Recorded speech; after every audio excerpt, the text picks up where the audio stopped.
आसिफ भाई ये बताइएगा कि बेटे पर उसकी माँ का ज्यादा हक है या उसकी बीवी का ज्यादा हक है? कहाँ से लाते हैं नरोज साहब सवाल आप?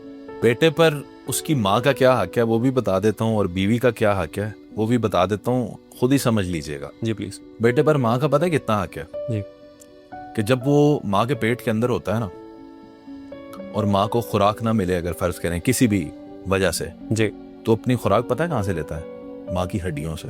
हड्डियों से? जी। और माँ की हड्डियों को खा के, माँ के गोश्त को खा के वो बना होता है, तो वो माँ से बना है। अल्लाह।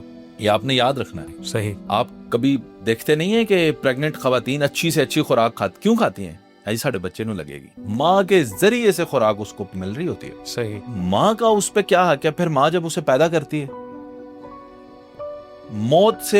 मौत जितना ड्रामा वो बर्दाश्त करती है, बिल्कुल। फिर वो दुनिया में आता है, फिर उसको पालती है। कैसे? क्या कुर्बानियां देकर, अपनी नींदें कुर्बान, अपनी सारी जिंदगी की सोशल एक्टिविटीज, हर चीज तबाह, बच्चे को बड़ा करना। बिल्कुल। उसकी स्कूलिंग, उसकी सारी परेशानियां, फिर उसको चोटें लगनी, उसमें उसके ड्रामे, वो सारा कुछ माँ ने बर्दाश्त करके उसे बड़ा किया। अब आप पूछते हैं कि माँ का कितना हक है?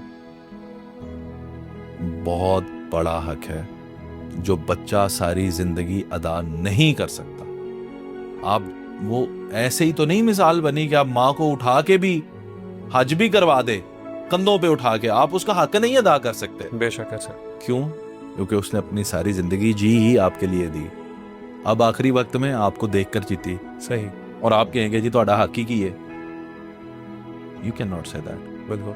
अब इसका मतलब ये नहीं लेना कि माँ का इतना बड़ा हक है तो जो बेटे की बीवी आएगी वो माँ की गुलाम होगी। सही। इसका मतलब ये भी नहीं लेना। असल यही पूछने का मकसद था जी। अब यहां पे आपने ये समझना है कि एक बेटी जो अपने भाइयों की शहजादी, अपने बाप की रानी, अपने घर में परियों की तरह पली, किसी मैली चीज को हाथ में नहीं लगाने देते थे, इसने तो चले ही जाना है, इससे काम ना करवाओ, प्यार से, नाजों से। बिल्कुल। जो पली हुई है, जिसको कोई हल्की सी चोट भी लग जाए तो बाप तड़प उठे, ऐसे ही बाप के बहुत दिल के करीब होती हैं बेटियां। लाडली भी वो अपनी माँ को, अपने बाप को, अपने भाइयों को, अपने घर को, सबको छोड़ के